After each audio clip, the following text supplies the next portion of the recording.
focaliser sur cette partie du réseau, donc la partie gauche. Et ce que nous allons faire pour avancer un peu plus vite, nous allons rédiger, nous allons écrire les routes statiques, nous allons appliquer la configuration. Donc, pour vérifier, donc je vais vérifier cette interface show IP interface brief, l'adresse IP de cette interface. Donc, cette interface est le 200.200.1.9. Donc, j'ai déjà rédigé une route. La première route, donc, ce sont les routes qui seront appliquées dans ce routeur. Il y a une route qui va partir vers le 200.200.1.0 vers ce réseau. Et c'est ce que nous voyons ici. Il y a une deuxième route. Donc, la deuxième route va partir vers le réseau 200.200.1.8. Donc, c'est ce réseau. Et les deux, la passerelle par défaut pour les deux routeurs sera la même. Donc, je vais vérifier ici. La passerelle par défaut pour les deux routes sera celle qui est ici, donc le 17 pour cette interface. Donc, je vais modifier ici, puisque ce routeur, pour atteindre tous ces réseaux qui sont ici, il ne pourra passer que par cette interface. Alors, nous allons ajouter deux autres routes. Une route pour ce réseau et une route pour ce réseau. Alors, pour ces routes, nous allons modifier cette partie. Ce sera donc le 10.10.10.0, le masque de 255.255.0. Et nous allons modifier cette partie également. Ce sera le 20.20.0. Alors, ce qui se passe, c'est que ce routeur veut atteindre 4 réseaux, donc, auxquels il n'est pas directement connecté. Ce réseau et ce réseau, nous avons les deux premières routes. La route pour le 10, pour le 1.0, la route pour le 1.8, la route qui va vers le 10.10.10.0 ici, la route qui va vers le 20.20.20.0. Alors, toutes les routes passent par la même passerelle, par le même exit interface. Donc, nous allons revenir ici et c'est ici que nous allons appliquer cette configuration. Nous allons venir, nous allons prendre paste,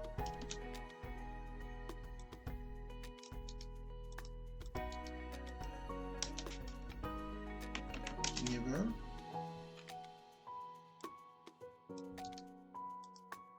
et notre secret. Et nous allons partir en mode de configuration pour appliquer ces routes. Mais avant de le faire, c'est tel que nous étions en train de faire. Au niveau de ce routeur, nous avons déjà, au niveau de ce PC, nous avons déjà mis une adresse IP. On va essayer de ping cette interface qui est le 17. On va faire ping 200.200.1.17. Nous voyons que le destination host est unreachable. Alors, nous allons revenir, nous allons prendre ces routes et nous allons les mettre ici. Tel que nous le voyons, le routeur a accepté. Donc, ce routeur peut maintenant atteindre ces routeurs. Ce routeur, nous avons besoin des routes pour l'éduquer comment atteindre ces deux réseaux. Donc, nous allons venir ici. Nous allons juste modifier ces deux routes. Et pour lui, il y aura une route qui va partir vers le routeur 6, show IP interface brief, et ce sera le 1.1, le exit, le next hop, excusez, et exactement le exit interface, et au niveau de ce routeur, ce sera le 1.9. Donc, nous allons ajouter cela ici. Le 1.9. Nous allons prendre ces deux routes. Nous allons les mettre dans ce routeur. Configure terminal. Nous allons appliquer. Alors, c'est le routeur là. Ce routeur peut maintenant atteindre ces réseaux. Ce routeur peut maintenant atteindre ces réseaux. Mais est-ce que ce routeur sait comment envoyer des paquets en dehors de ce segment? Alors, nous allons essayer de ping à partir de du PC, nous allons encore faire un test. Nous allons rappeler la même commande, toujours destination host unreachable. Alors, nous allons venir au niveau de ce routeur, nous allons mettre une route, un default route qui pointe vers ce segment. Donc, nous allons vérifier ici. Show IP interface brief. Donc, il est au 10. Non, il est au 6 pour ce segment et au 10 pour ce segment. Alors, nous allons mettre IP route 0.0.0, 0.0.0 et le exit sera le 200.1.6. Nous allons recopier ceci et nous allons mettre pour l'autre segment, c'est le 10. Donc, nous allons prendre cette configuration et nous allons appliquer cette configuration ici. La deuxième route, nous allons l'appliquer dans ce routeur. Configure terminal. Nous appliquons et lorsque nous revenons, nous allons encore essayer de ping à partir du PC.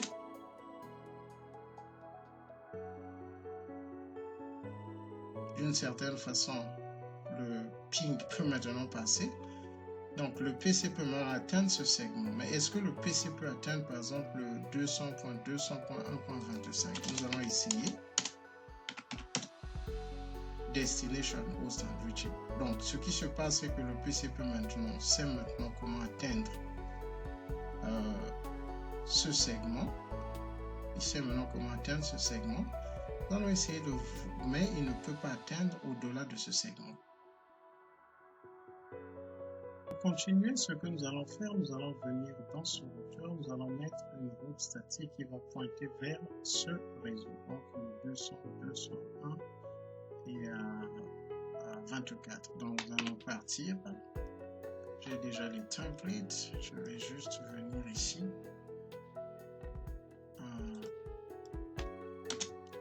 24 et le exit de show IP interface brief. Et donc, ce sera le 18. Je vais prendre ceci. Je vais mettre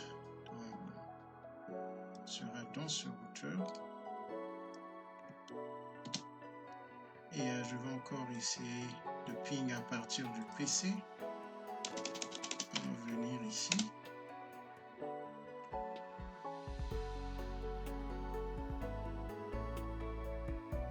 Tel que nous le voyons, le PC peut maintenant atteindre cette interface. Donc le PC qui est ici peut maintenant atteindre cette interface. Mais est-ce qu'il peut atteindre, par exemple, le 33 ou encore le 41? Nous allons encore essayer. Donc, ici avec le 33, nous voyons que Destination Host Unreachable. D'une certaine façon, nous n'avons pas encore mis une route statique pour éduquer ce routeur comment atteindre ce segment. Donc nous allons venir ici.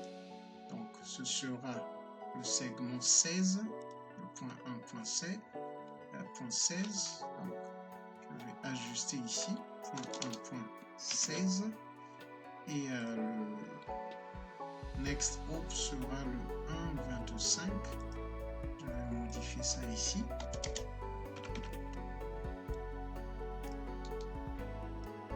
Et nous allons venir dans ce routeur. Nous allons venir.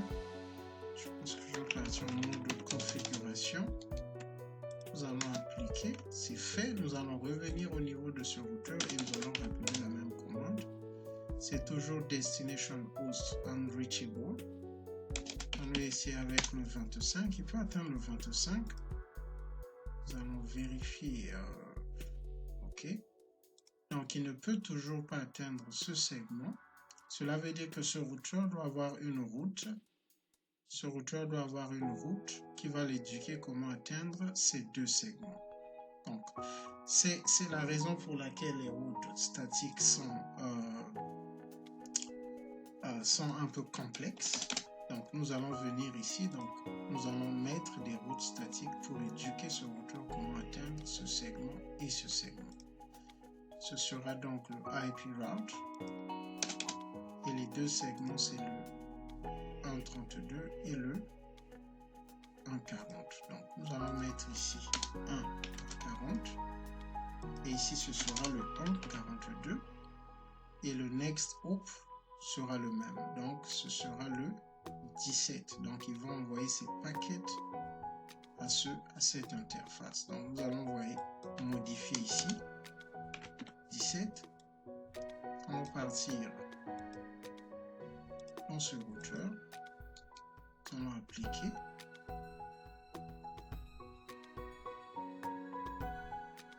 Ok. Je veux comprendre. Ok, c'est normal. Donc on nous dit que, ok, donc le next ops doit être le 18, je pense. Donc, ouais, c'est le 18. Donc, c'est l'erreur que nous recevons lorsqu'on nous dit que, ok, un consistent mask pour le premier réseau. Parce que le réseau, ici, j'ai fait, ok, 40.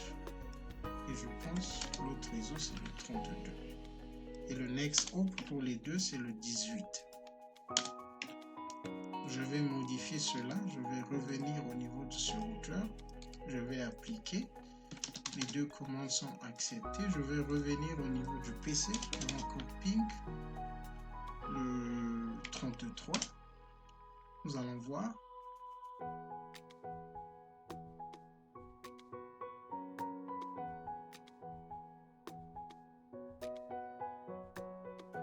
Timeout. Alors apparemment le ping ne va pas passer. Je suspecte que, parce que là, ce routeur peut maintenant atteindre ces deux segments. Ok? Mais ce routeur ne peut pas encore atteindre ces deux segments. Donc nous allons vérifier cela. Do show IP route. Et excusez, c'est do show run. Et c'est tel que nous le voyons, ce routeur ne sait pas encore comment atteindre ces deux segments. Donc, allons partir. Allons venir ici, nous allons mettre, donc c'est le segment 1.0 et le segment 1.8. Et nous sommes au niveau de ce routeur. Les paquets, il doit les envoyer au 1.25. Je vais ajuster.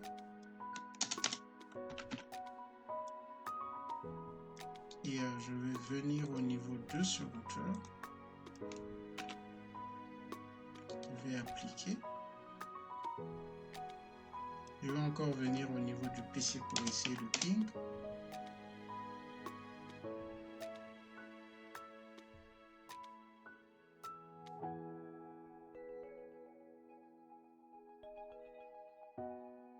Le ping ne passe toujours pas. Donc, ce routeur sait comment atteindre ce segment et ce segment, mais il ne sait pas comment atteindre ces deux segments. Donc, ce routeur ne sait pas comment atteindre le 10-10 et le 30 et le 20-20. Donc, nous allons repartir et nous allons mettre, il doit envoyer ses paquets au 25. Donc, nous allons simplement modifier cette partie, 25, et nous allons repartir au niveau de ce routeur. Paste. Il a accepté. Nous revenons au niveau du PC. Nous voyons que le PC peut maintenant ping le 33. Il peut maintenant ping le 33. Donc le PC peut maintenant atteindre ce segment. Mais est-ce qu'il peut atteindre ce PC? Donc nous allons essayer. Nous allons faire ping 30.30.30.100 destination host unreachable. Et je suspecte encore que c'est le même problème. Parce que ce PC, ce routeur peut atteindre ce segment, mais est-ce qu'il peut atteindre le 32 et le 40? Je me demande si nous l'avons déjà fait. Oui, nous l'avons déjà fait, mais il ne peut pas atteindre il ne sait pas encore comment atteindre le 30 donc les deux réseaux locaux qui sont à l'extrémité. Donc nous allons venir ici, nous allons modifier 30, 0. Et ici, ce sera le 40, 0. Et le next hop, ils vont envoyer au 18.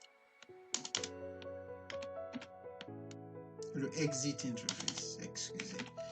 Nous allons repartir au niveau de ce routeur et nous allons ajouter ces deux commandes. Nous allons revenir au niveau du PC et nous allons essayer de ping le 30 tel que vous le voyez. Le PC peut maintenant atteindre le PC qui est ici et nous allons essayer de, à partir de ce PC ping le PC qui est ici, ping 40, excusez,